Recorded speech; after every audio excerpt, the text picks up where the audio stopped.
again. Welcome back to my channel. Welcome to part 2 of the questions and answers that you guys asked me on the community tab. So I recorded the first part this morning, been out and about, done a few things, and here I am to record the second part. You'll be seeing these a few days apart. If you haven't seen the first one, I'll see if I can put a link here, but I'm never very good, so there's nothing there. I'll put a link below as well. Never can work out how to put those links in the corner that people do, so if I don't get that sussed, it'll be in the description box. Just to recap, I asked you guys for questions, I split them up into various categories. I've done the first few categories in the first video, and here we go with the next lot, which could be possibly a bit juicier. So this little section, I've cut them into strips as well. Whether I did this in an efficient way or not, I do not know. This is current life, questions regarding current life. Now, I did get a few questions about my job. I have a part-time job working outside the home, and I did get a few questions. Essentially, people want to know what I do now. It's not relevant. It's not relevant to my channel. It's not relevant to you guys. It is a bit more customer facing than my previous job, and it is part-time, which enables me to spend more time on YouTube and eBay and looking after my mother. My mother has various hospital appointments and things like that, and she's very unhappy about going to these things on her own. She's very lacking in confidence when it comes to dealing with medical professionals. She needs someone with her, and I'm basically all she's got. Apart from the two kids, my two kids, who also have jobs, I'm it. So working 9 to 5 in the office was making that really, really difficult, and so I changed my job to something more part-time. It is more customer-facing, which means also I get to see more people and speak to more people. I am less bored at work. I was quite bored in the office job. There wasn't really enough work. My main job in the office was answering the phone, dealing with customer queries, and there were huge expanses of time where there were no customer queries, and then I was filing and inputting data, but once you've done it, you've done it. So this is a little bit less boring and a bit more interactive, so I'm enjoying it a bit more. And that was from Alison. She said, what's your new job, Carla? But also Kitchen Worker said, what I'd like to ask what job you do now. And Kitchen Worker also asked, why did you stop doing it and start doing the job you do now, which I've just covered. So thanks for that one, Jan. Alison also asked, what's your favourite song? My favourite song is Batter at Hell by Meatloaf, I think, at the moment. I don't think it remains static, my favourite song. I go through stages, but I think at the moment my favourite song is probably Bat Out of Hell. Rosie Lass says, how do you choose your pets' names, and did you always have dogs? So all of our pets have some kind of Harry Potter reference in their name, apart from Buddy, who came with his name already. Kai arrived with his first name, so he's got the Harry Potter references in his middle name. He's actually got a ridiculously long name. Kai's name is Kai Neville Corinthius Thor Zeus Jenkins. That's a bit of a mouthful, and you don't tend to shout it at him at the field very much. So the Neville is his Harry Potter reference. Kai is the name he came with. Thor Zeus is because he looked so noble, we decided he should have some kind of Roman god name or an emperor name, and we couldn't decide, so we got both of them. So he's Kai Neville Corinthius Thor Zeus Jenkins. I can't even, it was a long-winded thing. Buddy is just Buddy. He came with his name, it suits him down to the ground, that's who he is. And Molly is just Molly, but that's her Harry Potter name as well. When we had guinea pigs, they were called Fred and George, after the Weasley twins. And when we had a rabbit, he was Albus, after Albus Dumbledore. So yeah, pet names are always Harry Potter related in some way. Did I always have dogs? There has been a dog in my home, I think, my entire life, apart from a very brief spell when I lived in a bed and breakfast and we weren't allowed pets. So my parents had Dobermans when I was younger and growing up, and then when I left home, there was a 3-month spell when I lived in a rental where I was not allowed pets. I didn't have a dog then. We moved to a house and we got our first dog there, who I had for 8 years. And then when I moved here, there was a little gap where I didn't own a dog, but my lodger had a dog at the time. And then we got Tizer, then we got Brecken. After Tizer died, there was a period when we just had Brecken, and then we got Kai. So there was a little brief period when we had Kai and Brecken together. After we lost Brecken, we got Buddy, so then we had Kai and Buddy together, and now we have all three.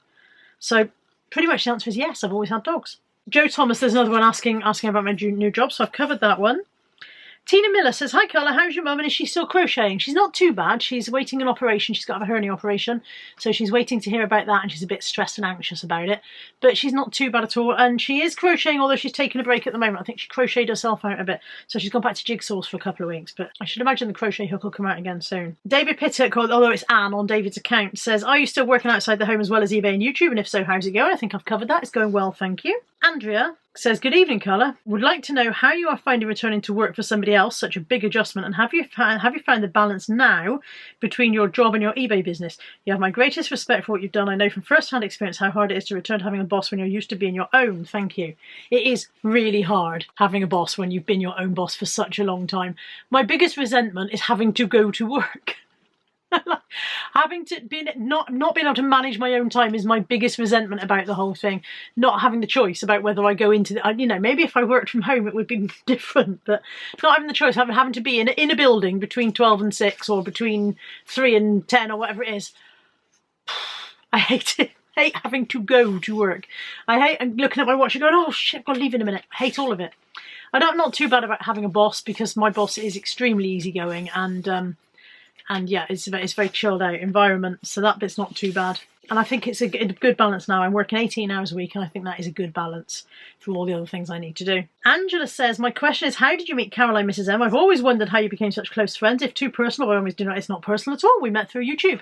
We met through YouTube and reselling and Facebook groups. We discovered that we shared the same outlook on a couple of things, and got chatting and met up one day for shopping and coffee and became friends. Really, really that simple. You can meet some very, very good friends online. Oh, Millie's Mushroom says, how's Mum, and is she managing to get through her death pile of yarn? So I think I've answered that. She's still got a lot of wool. She's still got an enormous wool backlog. Oh, I've dropped one, bear with. Tina says, is my job giving me more free time and flexibility and a better work-life balance to do things with or for your mum? I think I've covered that one. So yeah, it's definitely is better. 18 hours a week is sufficient for me to fit all the other things in around the outside of that. Cos said, could I ask how Anthony's been getting on during the hot weather? And he's still gardening. He is still doing gardening and odd jobs and dog walking. He's another one who enjoys managing his own time and deciding where he's going to be and when, so that works for him. Although there has been less gardening work during the very hot weather because things stop growing. When it's too sunny and there's no rain, things stop growing. It is picking up again now, and he's back on it now with a vengeance. Betsy137B said, love the videos, just wondering how your new office job is going. As I said, I'm not in the office anymore. I'm in a different environment now, but it's going well. My new job is going well, thank you. Elaine Seaman says, where's my favourite place to holiday? I really like Marmaris. We've been to Marmaris many. I like Turkey in general. I've been to various different bits of Turkey, but I like Marmaris. I've got friends there now. I've been there so many times that there are people I look forward to seeing when I go, so I really like Marmaris. But also the surrounding areas, Ishmael and Turunch, also really lovely places to go. And the Turkish people are just so nice. Really love Turkey. And is that Mrs. O? Mrs. O, what is your favourite book and who is your favourite author? That's a really difficult one because there are so many books that I love.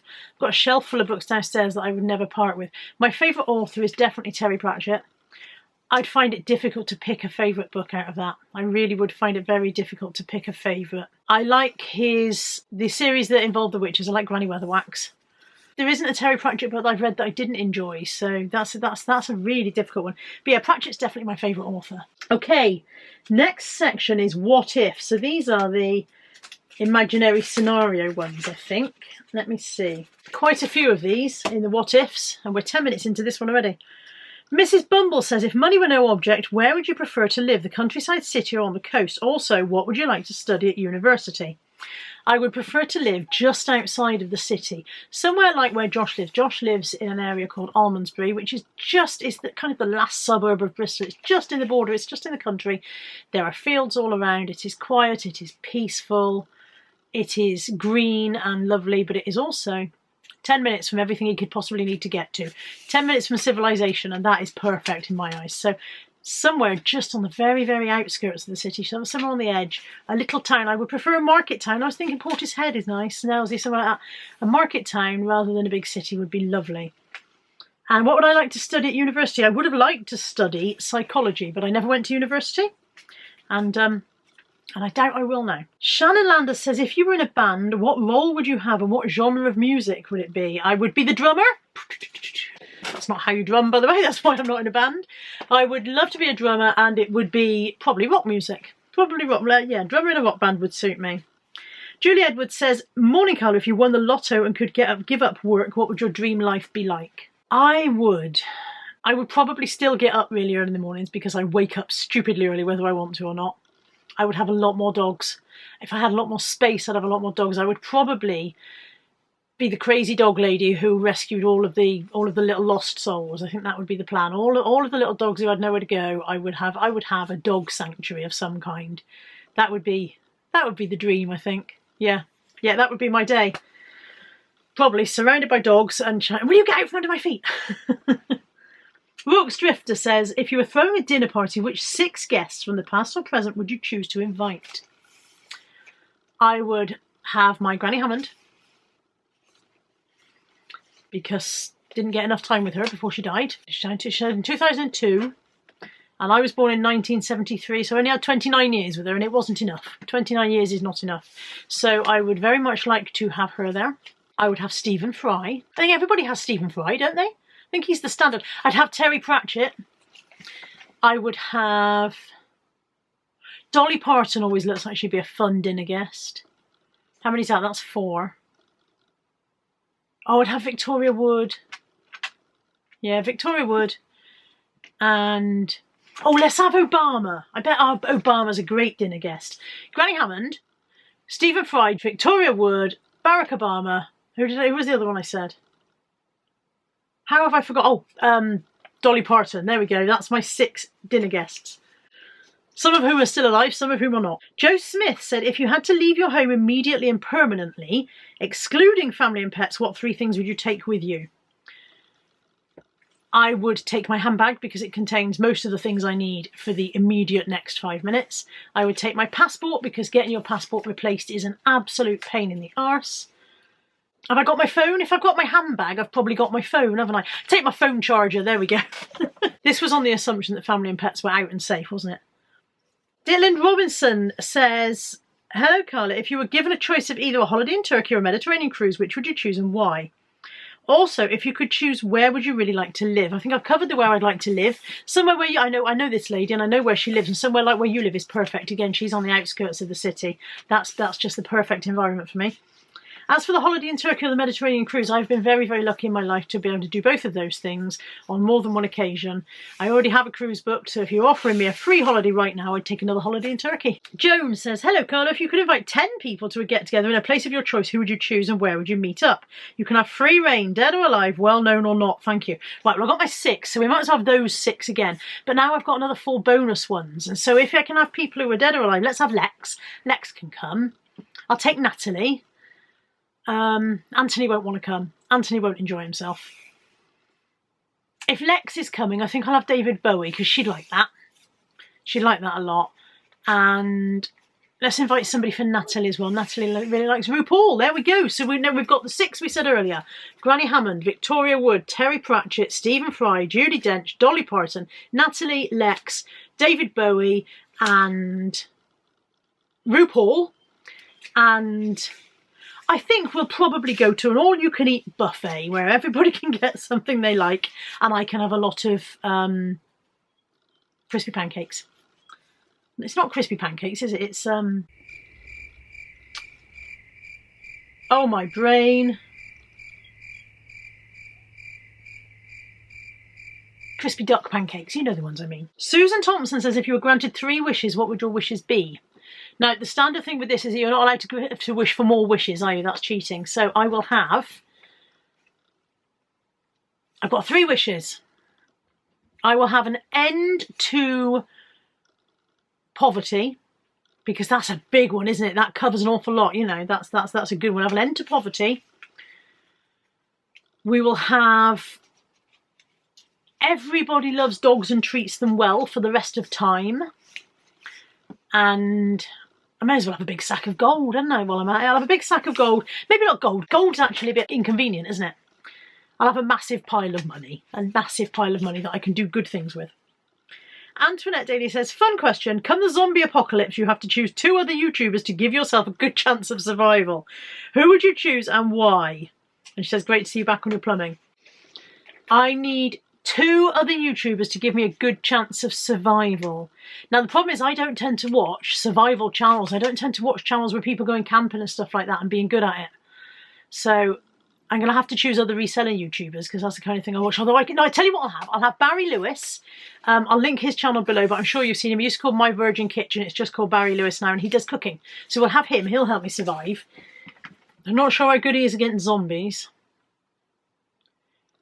Do you know, I'll take Lex. I think Lex would probably be pretty good against zombies. Yeah, Barry Lewis and Lex. That'd be right. Sean Towers says, are you doing your dream job? And if not, what would you do? I'm not doing my dream job.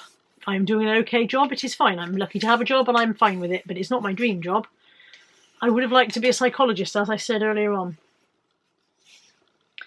Julie Handley says, hi Carla, if you could have any sensible amount of money, oh, there's an elastic question, to make your life easier, how much would it be? And if you had it, would you give up eBay? I know it's a big social thing for you, but would you give it up if you didn't really need to do it? I don't know how much is a sensible amount of money to make your life easier, because that's a very, very elastic. How long is a piece of string? To make your life easier, well, you'd need enough to buy a house, but you'd also need enough then to maintain that house. You know, like you see those Omaze £1 million house draws and they go, you could win this house. And Natalie said, we could win that. And I was like, yeah, we couldn't afford to live in it if we did. We don't earn enough to keep it going. So yeah, sensible amount of money. You could do an awful lot with £1 million, I think. You know, when the lottery first came out, the prize was 2.2 million and that seemed huge. And then the prizes went up until they were 150 million or something like that. And that seems ridiculous. I think you could do a lot with £1 million. You probably can't buy a massive house, but you can buy a perfectly adequate house. And then you could probably have enough to pay your bills for quite a long time afterwards out of £1 million, providing you were careful with it, couldn't you? Would I give up eBay? I don't know. I probably wouldn't give up car boot sales, as I said in part 1. And if I didn't give up car boot sales, I'd have to keep on eBay. Otherwise my house would be full in no time.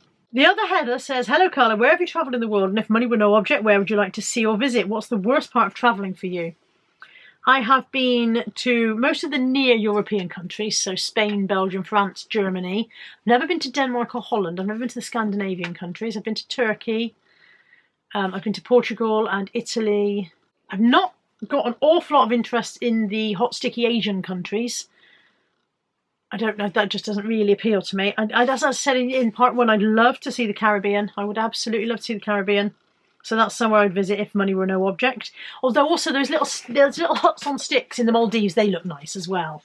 If money no object, I think I'd go there. The worst part of travelling for me is the faff of it. The faff of getting through the airport and checking your bags in and wondering if you've got all the right bits of paper and printing out the right bits of paper and discovering that you should have checked in online 6 months ago and wondering if your suitcase, getting off the plane, finding out your suitcase isn't there sometimes, having the panic of where your suitcase is, trying to find your transfer, get the faff. If you could just go and be there, it'd be perfect, wouldn't it? Little Mai says, if you had to choose, would you rather give up YouTube or reselling on eBay? Ouch. That's a sharp one, isn't it?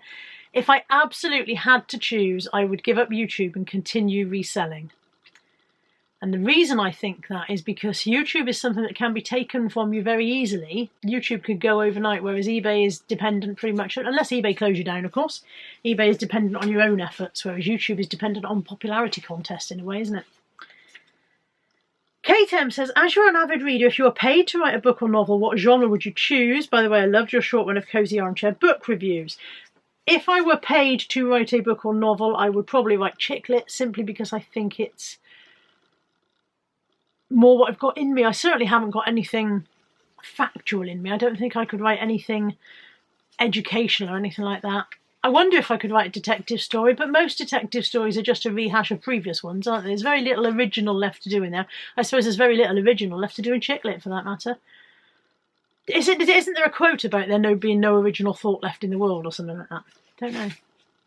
Helen Morton says, I would hate it if someone asked me this, but where do you think you might be in 5 years' time, and do you have any future goals apart from your weight loss journey? I should have put that one into the category I did yesterday, shouldn't I? That's in the wrong one a bit. Where do I think I might be in 5 years' time? Probably sitting here in this room eBaying. Whether I'll still be YouTubing, I don't know, but I probably will be in this house doing what I do now. And do I have any future goals? No. Stay alive, keep my head above water, keep on paying the bills, keep on plodding on.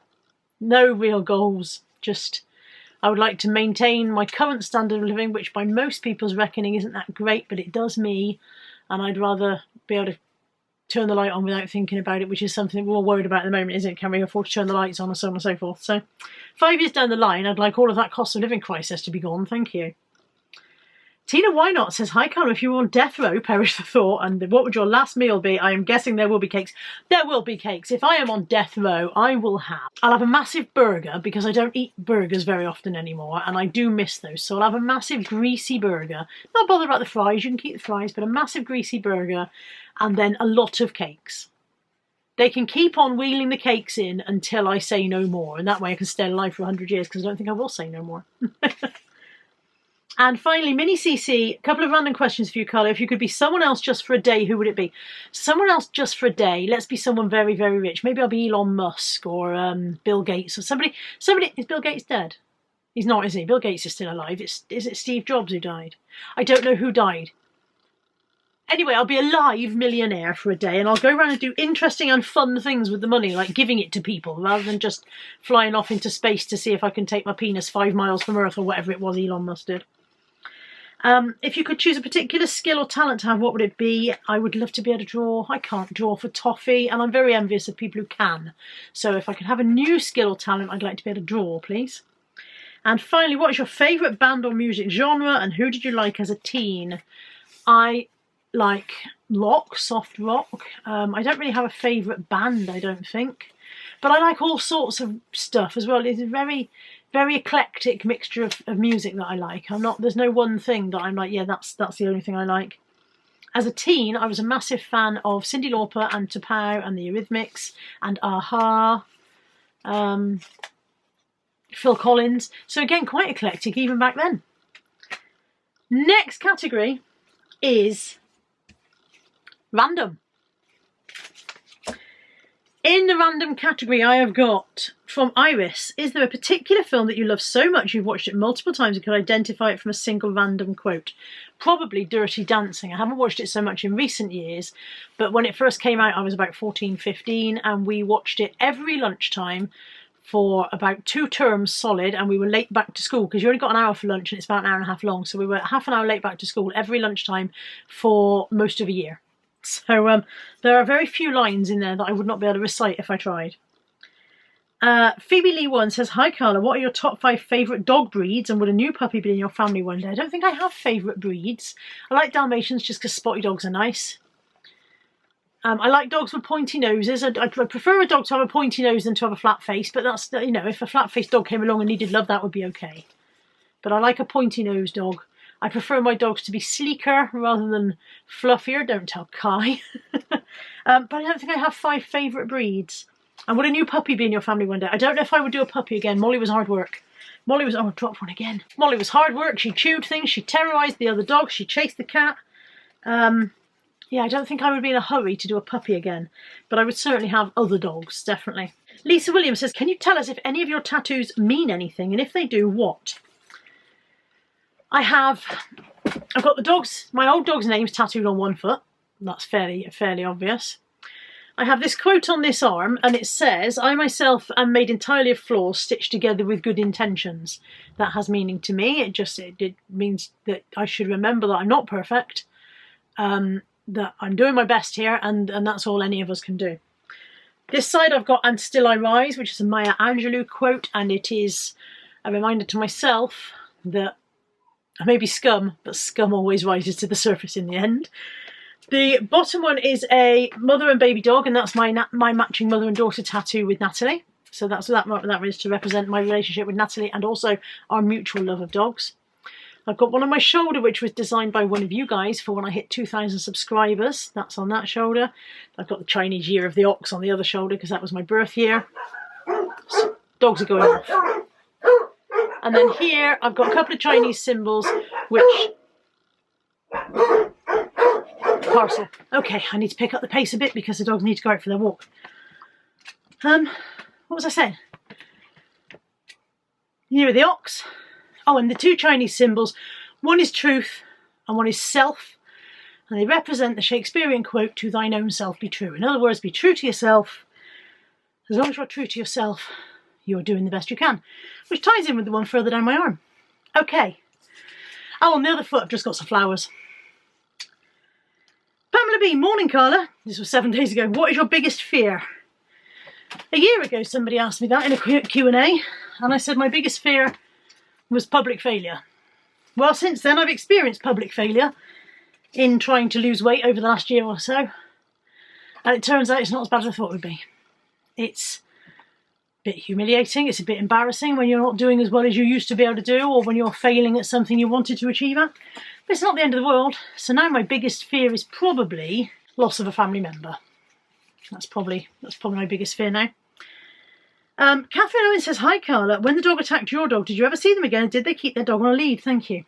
I saw the gentleman walking the dogs a couple of times, and they to be fair, the dogs were on leads when they attacked Buddy. But Buddy was on the lead one side of the road walking with Natalie and the other two, and her dogs were on a lead, but her dog was so strong it ripped out of her hand, slipped its head collar and ripped out of her hand. It was too strong for her. So it wasn't that it wasn't on a lead.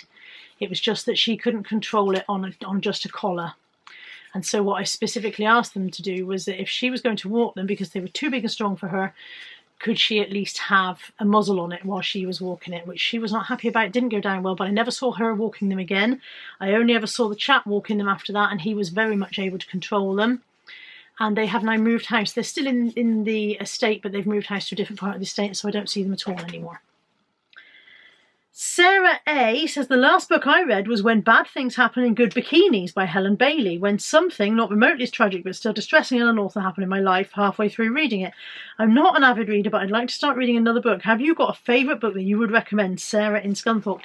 It's very difficult to recommend a book to somebody else if you don't know their tastes. If you can read stuff about trolls and fairies and witches, it's heavily laced with sarcasm and irony and has parallels to real life, then by all means read Pratchett. It's not fantasy as you might imagine it is. So by all means read Pratchett, because you can't go wrong with Pratchett. If you want something much more gentle and lulling you and reminding you how the past was, then you can't go very wrong with Miss Reed. They're very gentle books. Village Tales. If you haven't read Austen, read Jane Austen. If you don't like reading, then nothing I recommend will make you want to read. I really enjoyed Eleanor Oliphant is Completely Fine. I've very much enjoyed in more recent times the Richard Osman books. I enjoyed Claudia Winkleman's book. There's thousands of books that I could recommend, but without knowing somebody's preferences, you can't go, oh yes, you'll like that. Last few, no doubt some of you will be like, God, this video is too long. Yvonne Dowling says, I was wondering if you had any brothers or sisters. I have two older stepbrothers. Now, my father adopted me, so they are actually legally my brothers, but I refer to them as my stepbrothers for the simplicity of explaining where they fit in my life. So they're from my father's first marriage. When he met my mum, he legally adopted me, which actually makes them my adopted brothers, but it's easier to refer them as stepbrothers because that makes it more simple to explain. They are 10 years and 8 years older than me, respectively. The oldest one lives in Wells in Somerset. I see him occasionally, once every couple of years. We're not close. We never lived together as children, apart from a very brief spell when he was 16. He moved in for a couple of months, but apart from that, we never lived together. I was only 6. 16-year-old lads don't hang around with 6-year-old girls. So we didn't grow up together, we didn't spend time together, and the younger of the two brothers was away at boarding school and then moved to America when he was 18, and so I've only met him a handful of times since then. So we're not close, but they do exist. Dorothy Clark says, if you could turn back time, what moment, year or event would you like to relive again? I wish I could have an hour with my mother or my father as he died when I was 11, and I would ask all the questions that were not important as a child. A bit deep, sorry. It is a bit deep, but don't be sorry. It is a shame that we can't turn back time and spend more quality time with the people we love, because like you said, you didn't know it mattered at the time. If I could turn back time, I would like to go back to the holidays I spent with my grands in Market Harbour as a child. I was born in Market Harbour. I was born in Leicester General, but I lived in Market Harbour for the first 4 years of my life. And then when my mum met my dad, we moved down south for my father's work, moved to the southwest for his work. And I went back to Market Harbour for the occasional holiday. Probably once a year I'd go back for a week or so in the summer. And if I could turn back time, I'd like to go back to then, because I have very, very happy memories of childhood things, like, you know, going for walks in the woods and tadpoling and stuff like that. That's where my happy memories are from. So that's what I'd like to do again if I could. Julie Brooks says, you're obviously bright and I imagine you must have done well at school. I was wondering, did you ever consider further or higher education or getting a professional qualification? I left school at 16. I was bright and I did okay at school, but I became cocky, which quite often happens with bright children. When they are told how clever they are, they become cocky and they stop trying. And so I didn't actually leave school with as many qualifications as I should have done. With the brain power that I had available to me was wasted. And also I was a rebellious teen, very, very rebellious teen. My father was very strict and I was fighting to get out from underneath his strictures and I wasn't interested in doing well at school. I should have done better. I did study a couple of things after school. I got some business qualifications, some business administration and stuff qualification, MVQ, to enable me to keep up with the world or whatever. I often thought, as I said earlier in this video, and I think in part 1, that I would have liked to study psychology, but I can't see me going back to do that now, to be honest. My brain doesn't retain information anywhere near as well as it used to anymore. Claudia Laquadara, which is a fantastic name. Looking back, what advice would you give your 25 to 30-year-old self? She's got several questions here. So the first one, what advice would you give your 25 to 30-year-old self?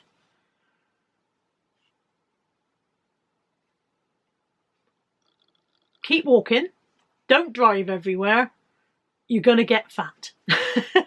I was already fairly fat. By the time I was 25, I was 16-ish stone. I got fatter. Who are your favourite YouTubers? That changes all the time. Obviously, I love all my friends' channels, but people who I don't know, my absolute favourite is Beatrice Caruso. But I also enjoy Barry Lewis, as I said earlier on. I enjoy Gemma Ross Stewart. There's lots that I enjoy. Yeah, massive list. My favourite authors, we've covered that. That's Terry Pratchett, but also, again, a huge list of Sue Townsend and Enid Blyton. Things that I read as a kid that stick with me. Richard Osman is great. E.C.R. Lorac is great for detective stories. Ngaio Marsh, Dorothy L. Sayers, hundreds and hundreds of favourite authors. My favourite TV shows besides Lucifer, I don't watch a lot of telly, but if I do, it tends to be something like McDonald and Dodd's detective programmes, Death in Paradise. I like comedy. I like Miranda. I would watch stand-up comedy all day long. Do you have anything you regret not doing in your 20s or 30s? I probably should have taken the opportunity to study a higher education qualification when I had the chance. I think you would have made an excellent teacher in many different subjects. Did you ever consider that career? No, I never considered teaching because I don't like children very much. Or rather, I don't like badly behaved children, and sadly there are a lot of them. So I would have made a terrible teacher. Also, I'm far too impatient, and can't understand if people can't grasp what I'm explaining the first time around. I'd make a terrible, terrible teacher, I'm afraid. Rebecca Coakley says, I'd be interested to know about your first pet and did you have any imaginary friends as a child? My first actual pet was our Doberman Inky. She wasn't really mine. She was my dad's dog. She was a beautiful dog. She was absolutely big softie. Gorgeous, gorgeous girl. But I was too young to appreciate her, really. I had to have her put to sleep when I was 12, I think, 11 maybe 12. And then we got another Doberman after that, but he had parvovirus when he was a puppy, and so he was a little bit bonkers, he was a little bit psycho, so he couldn't be trusted quite as much. So I couldn't walk him and spend time outside because I couldn't control him if he lost his mind. He had to be put down in the end when he literally ripped my dad's arm open. My dad was on the other side of the room and he bent down to pick up a piece of paper off the floor and the dog flew across the room and ripped his arm open, and he couldn't carry on after that. He was unsafe. And it was all because he'd got this brain imbalance from having this virus as a puppy. But yeah, first dog was Inky, and she was a big softie, but her legs went in the end. Dobermans, you quite often find their back legs fail in the end, and so she had to go. I didn't have imaginary friends as a child, but I did have an imaginary dog. I had an imaginary terrier called Tinker. I think he probably looked rather like an Enid Blyton dog. You know, all the five fine Dowshers, they all had a little dog. And I think he probably looked a bit. He was a brown and white terrier dog. And yeah, he was called Tinker. And he went everywhere with me. He was a very well-behaved dog. And finally, this is the last one. It's from Casapia, and she says, where were you born and have you lived anywhere else besides Bristol? So I said, didn't I, about 10 minutes ago, I said I was born in Leicester General.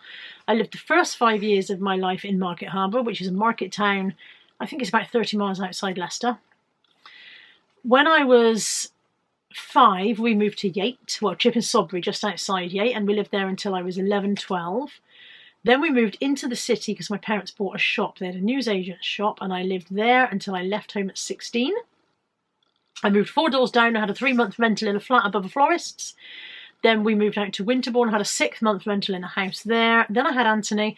I went into bed and breakfast for 6 weeks. Sorry, that's not true. Went back to my parents for 10 weeks with Anthony, and then into bed and breakfast for 6 weeks. Like this, I was with Anthony's dad at the time. And then we were given our first council flat. This was back in the days when you could make these chronic mistakes with your life, but you got a council flat out of it, for which I have been eternally grateful ever since. Because the security of a council home is something I will never, ever take for granted. And got my first flat. I lived in that one for a year, but I was burgled, and the burglars went into the loft. And I became very nervous and anxious that they were up there. And even though I knew it was completely irrational. I knew there was no one in the loft. The loft had been checked several times. There was no one up there. But I became very irrational that they were up there and they were going to come down in the night. Anthony was less than a year old at the time. By this time, I'd split up with his dad. And he was less than a year old, and I became irrationally convinced that they were in the loft and they were going to come down in the night and they were going to kill me and Anthony. Looking back seems crazy, but you know, yeah, I was young. Remember, I was 17 at the time, 18 I think by then. So I did a council exchange, moved to another flat where I lived for 5.5 years, by which time I'd had Natalie, and I applied for a house. This house where I live now. This was in the days when they couldn't give houses in this area away. Nobody wanted to live here. It had a terrible reputation. There was a lot of drug crime in the area. There was a lot of car crime. But it had begun to turn around. And those of us who lived in the surrounding areas knew it had begun to turn around, but other people still wouldn't take a house here because they were scared to live here. And my neighbour, who had lived in the flat across the hallway from me, which is Tina across the road, she had moved here a year previously, and she rang me and said, there's going to be a house empty opposite, you should apply for it. And I did, and I got it, and here I am 25 years later. I've lived in this house 25 years. I've been very lucky to have it. There we go. That's my life story in a nutshell. Thank you for joining me for this second part of my Q&A video. I hope you've enjoyed both parts, and I hope I haven't rambled on too long. I'll be back soon. Take care. Bye for now.